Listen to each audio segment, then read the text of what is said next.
He paid just 5 cents for his breakfast, but before he could even finish paying, the clerk had already handed him his meal. The speed caught Ray Kroc completely off guard. He stared at the burger in his hands, not sure if he should take a bite. Was it really fresh? He looked around and saw everyone else eating happily, so he opened the bag, checked the food, and finally took a cautious bite. Just then, a janitor walked by and started chatting with him. "What do you think of the burger?" the man asked.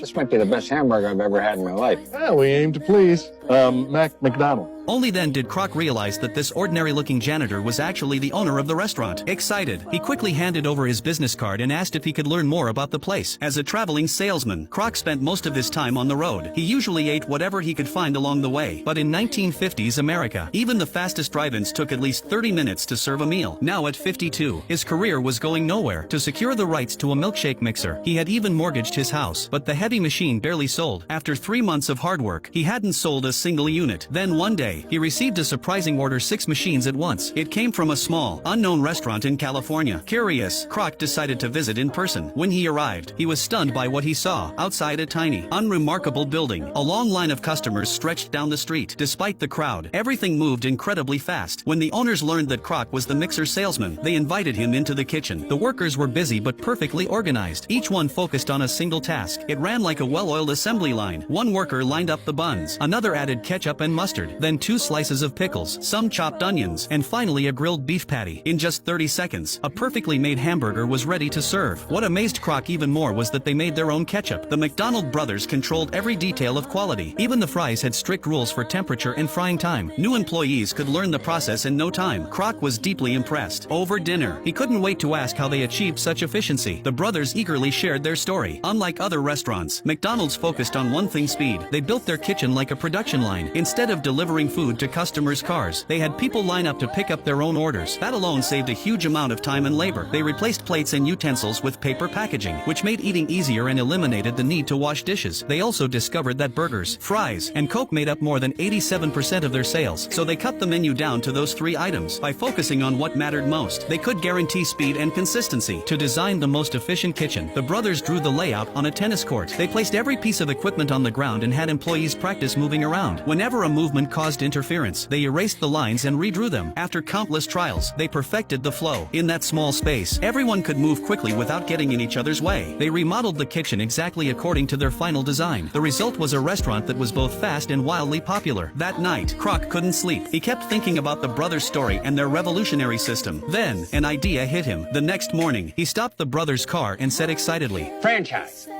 Beg pardon? Franchise.